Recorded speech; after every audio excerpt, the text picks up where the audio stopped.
Muchas gracias, Rodrigo, por tu tiempo. Mira, tengo en mis manos tu primera novela, Juro decir la verdad. La estoy leyendo, está buenísima. Habla de un tema bastante sensible y que atrapa, que es la vulneración de los derechos de los niños. Ya estaremos hablando de eso en detalle, pero antes cuéntanos cómo surgió el deseo de escribir esta novela en base a un acta judicial, porque tú eres abogado y juez de familia también. Claro, claro. Ahora actualmente no estoy trabajando juez de familia, sino en un tribunal civil. ¿Ya? Ya, Pero, pero sí, claro, de tienes hecho mucha lo que más he experiencia en hecho en la el vida es tema. ser juez de familia. Ha sido mi mayor actividad profesional muchos años. El, bueno, así como para dar una idea general, yo había estado escribiendo un tiempo un poquito en algún taller con Pancho Moat, cosas así muy breves, y me propuse escribir algo un poco más extenso, y hablando con unos amigos me propusieron escribir algo, una novela sobre lo que yo trabajaba. Entonces ahí desde ahí parte la idea de, bueno, hablemos del tribunal de familia, hablemos de cómo esta realidad que tiene esto como de un espacio clausurado, que está cerrado, que no todos entienden muy bien cómo opera, pero en la medida en que uno domina las claves de eso, lo puede transmitir, eh, adquiere como su propia dinámica interior, ¿no? Entonces, y te ayuda como para armar una historia, cualquier yo. Y lo otro es que a mí, bueno, el tema del lenguaje judicial a mí siempre me ha parecido fascinante. Obviamente lo que estamos adentro lo manejamos, pero como las personas, incluso aunque no sean abogados, lo van adquiriendo. Pero cuando van a los tribunales, cuando tienen que ir a hacer algo, cuando tienen que incluso hacer peticiones, hacen un esfuerzo por adquirir este lenguaje, lo van copiando, lo van asimilando y es muy, diría que no es propio de los tribunales, nomás también se da en el servicio de impuesto interno, en otras estructuras administrativas del poder. Sí, uno está bastante familiarizado con ese vocabulario, con esas palabras. Lo Sí. interesante es que en esta novela tú narras la historia de una niña de 9 años que se sospecha que fue abusada por su padrastro. Y en Claro. los juzgados de familia hay muchos, abordan muchas problemáticas que afectan lamentablemente a los niños. ¿Por qué tú decidiste abordar este tema en particular, el tema del abuso infantil? Claro. Porque, bueno, primero, como decir que es una ficción, digamos, no Ujú. es totalmente, no se refiere a un hecho particular que haya existido, ni se refiere precisamente a todo como opera, pero como hecho ese despeje, fíjate que lo que me pasó es que yo siento que el abuso infantil, en la actualidad me parece que siempre, pero en la actualidad particularmente, produce una emoción muy fuerte en las personas de indignación. Y ese era un elemento con el cual yo necesitaba como trabajar, porque mi, como del momento en que cuando lo escribí, porque era algo así bien, que no estaba pensado para publicarlo, estaba en un nivel de bastante como de lo que a mí me interesaba o me preocupaba en ese minuto, que no estaba pensando como que llegara a ser una novela que llegara al público. Pero en ese minuto lo que me preocupaba era cuando las personas se sienten indignadas, pierden también de alguna manera sus referencias morales. Eso. Entonces, cuando tú estás indignado, te sientes como que las cosas que son buenas o malas también van cambiando un poco. La indignación, el sentirte pasado a llevar, el sentirte maltratado. En esa época yo partí escribiendo en el 2016, no era tan claro como ahora, digamos, es que eso Hace podía tiempo ocurrir. ya. Claro, claro, pero esa era mi preocupación en ese minuto, que tenía que ver con la violencia, como cuando las personas se sienten heridas, realizan acciones que no necesariamente son las que uno espera en contexto civilizado, lógico. Y eso un poco estaba ahí, digamos. Claro.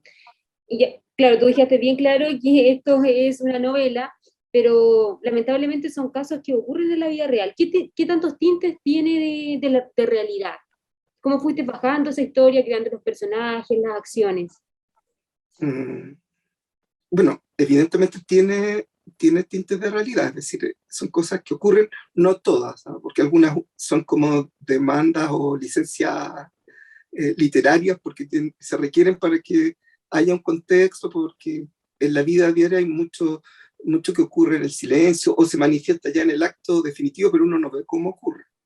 Por ejemplo, no sé, a ver, para poner un ejemplo como para que para poder hacerme dar a entender. Si yo te digo, mira, uno ve que va a ocurrir que este niño se va a escapar de su hogar. Claro, que es lo Pero que yo no pasa en la sé, historia. claro, yo no sé cómo va a ocurrir. Claro, no conozco, yo lo que llego a conocer generalmente en el tribunal es cómo ocurrió, pero el libro tú tienes que hacerte cargo de por qué ocurrió, cómo ocurrió, cuáles fueron, y eso te va obligando a dar explicaciones que en la realidad tú no tienes que encontrar, porque al final tú tienes como el fundamento, la duda, incluso la intuición, y después tienes el acto. Y sobre aquí va operando. Entonces, claro, pero sí hay muchos elementos de realidad, por ejemplo, a ver, cosas que a mí me parece que incluso que es como sano saber, es como, por ejemplo, que los niños que tienen algún tipo de trastorno de aprendizaje a veces también son más vulnerables al abuso. Entonces Claro, esas cosas sí tienen un tinte, eso es real, ¿no? Eso sí puede ocurrir, porque el abusador aprovecha la indefensión.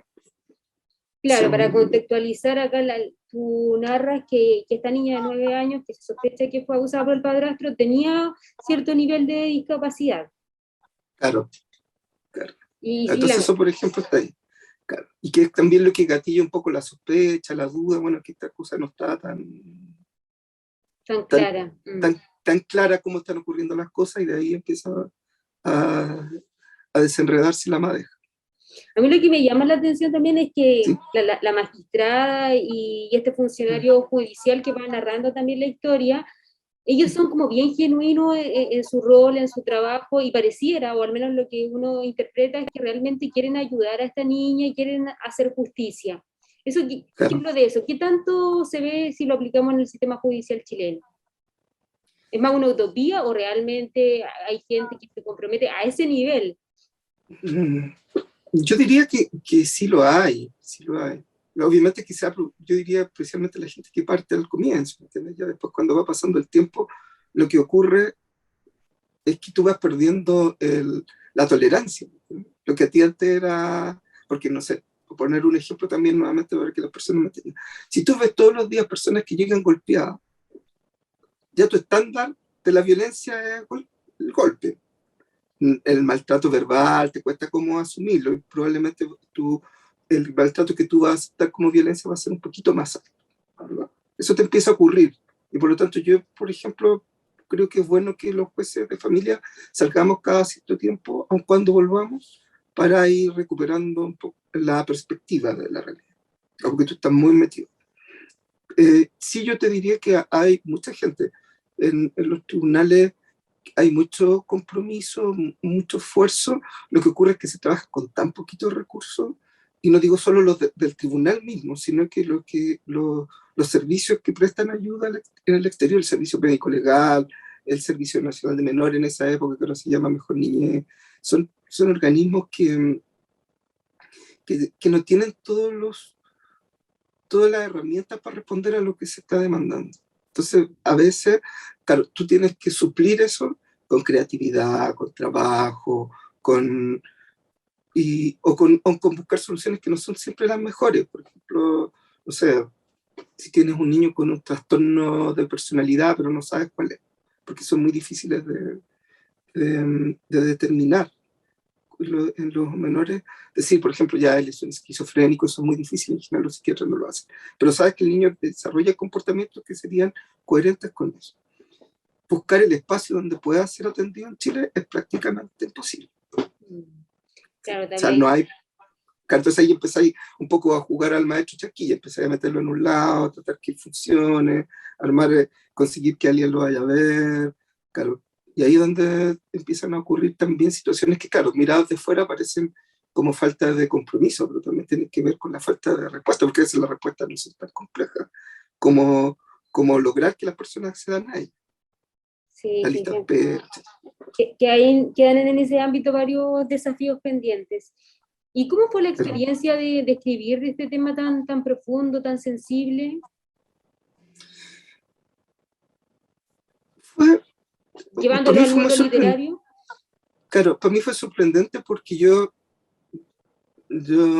tenía mi expectativa, fíjate que yo quería producir una novela en su momento como más, casi como una tesis filosófica, así sobre la violencia, un poco lo que te hablaba, era como bien, incluso era hasta un poquito pedante, pues, en términos de cómo y en algún minuto yo veo que los personajes empiezan como a tomar vida y se independizan, operan, tienen sus preocupaciones, sus deseos, y te van exigiendo una coherencia, una demanda que no es la misma que yo necesitaba, y donde hay que empezar a sacrificar las expectativas que yo tenía para que la novela viva y respire por sí misma. Entonces, para mí entonces por eso te digo, para mí fue sorprendente. Como yo no tenía una experiencia en un texto largo, para mí el efecto de escribir una novela fue eso. O sea, como que fue Bueno, cómo se cambiando igual, independizan, cómo operan de manera...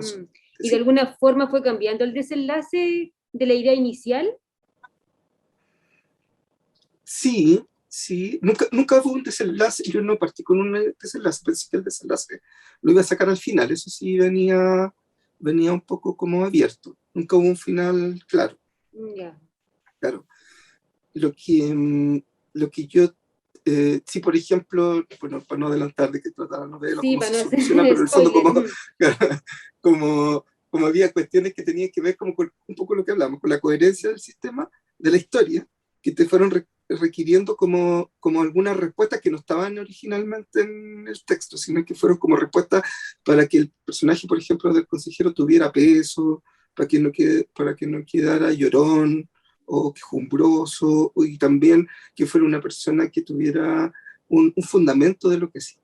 Entonces, eso fue dibujando también al final. Claro, y ahí como que no había tampoco tanta posibilidad de moverse, encuentro yo, en distintas líneas, sino que ellos mismos los personajes te van conduciendo.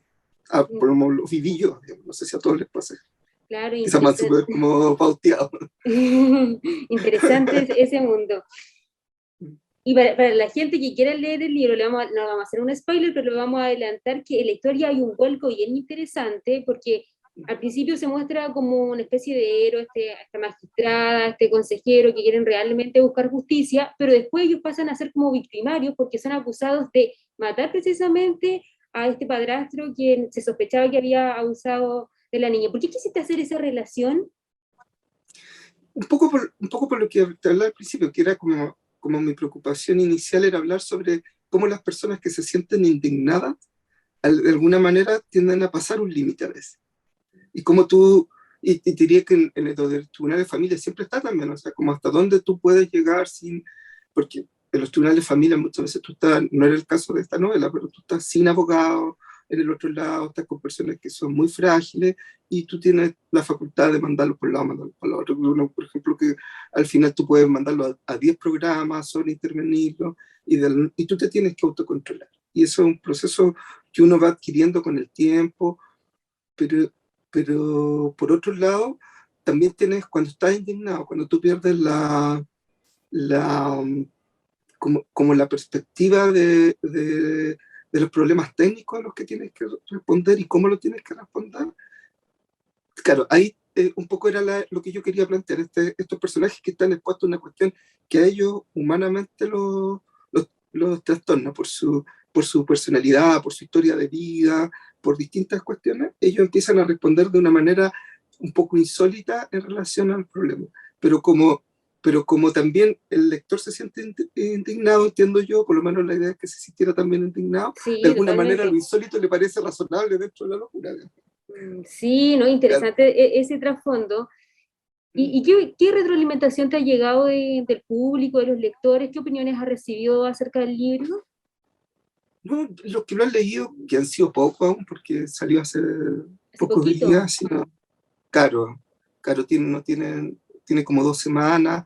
En general, los que lo leen, lo primero te diría, y que era algo que yo buscaba, es que lo encuentran un libro de fácil lectura. ¿Ya? Ya creo que una de las cosas fue como acercar el lenguaje, si bien es un lenguaje que tiende como a las personas a alejarse un poco, cuando tú empiezas como si su señoría, todas estas cosas, como el detalle, eso más bien como el pie forzado que tiene, pero en el desarrollo yo traté que hubiera poca poca puntuación, que no usar, no usar palabras que fueran de difícil comprensión, pero lograr de alguna manera que el texto también tuviera un peso literario. Es decir, que fuera estéticamente bonito, que las personas se sintieran atraídos por su lectura, pero que tampoco fueran expulsadas. Entonces lo que yo fui pensando, fíjate, y que ha sido, porque lo hablé con un amigo el otro día, es que que el psicólogo reconocía una cuestión en la que yo pensaba mucho cuando lo escribí, que es trabajar con la Gestalt, es decir, con esta idea de como que hay mucho vacío. Yo no digo, por ejemplo, cómo son los personajes, no los sobredescribo, no, sino que el lector es el que llena la falta en su propia imaginación, con sus propios recursos, con su propia experiencia. Entonces algunos me dicen, oye, porque yo incluso como uno de los comentarios más como que siempre me dicen, oh, pensé que es como una novela para Netflix, me dicen. Sí, Porque parece totalmente. un estándar, parece que Netflix es un estándar ya de Pero esa es literatura. una opinión muy buena.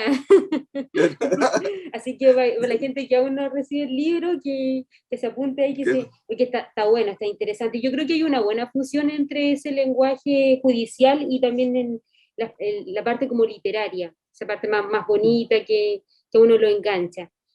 Claro. Rodrigo, cuéntanos cómo y dónde se puede conseguir este libro.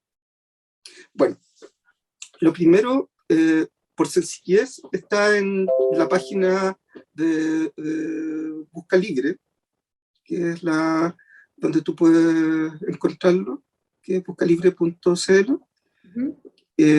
También está en varias librerías, por ejemplo, Lolita, entiendo que leo, las más habituales, aun cuando no tengo claro si está distribuida en todas o en algunas, porque como es el sistema de la literatura en Chile, a veces uno imprime mucho y no necesariamente tiene saber. Entonces, pero donde está con seguridad es en Busca Libre, y si no, también en la misma editorial se puede contactar con la editorial, que se llama Gluck, Gluck, y podrían preguntar también porque ellos tienen un sistema de distribución. Súper. Por último, Rodrigo, si le puede hacer una invitación a la gente a leer esta novela. Claro, mira, yo los invito a leer Juro decir la verdad. Yo los invito como a darle una posibilidad a esta novela. Yo la hice pensando principalmente en lectores que quieren, que de distinta naturaleza, de distinta calidad lectora, es decir, de distinto músculo lector, para que puedan acceder a una novela, además hecha con los, con los elementos de la novela negra. Por lo tanto, es una novela bastante amena, muy, y que de alguna manera, si ustedes quieren y quieren hacer ese camino, también te puede invitar a pensar un poco en ti mismo, en el país, en la comunidad donde uno vive, en la medida en que tú también le des esa posibilidad. Así que los invito a que la lean, si acepta la invitación, les guste y la puedan disfrutar. Sí, un libro para entretenerse y también para reflexionar. Muchísimas gracias, Rodrigo, por tu tiempo. Que estés muy bien. Gracias a ti. Un abrazo, te pasaste. De nada, un abrazo. Chao. Chao, chao.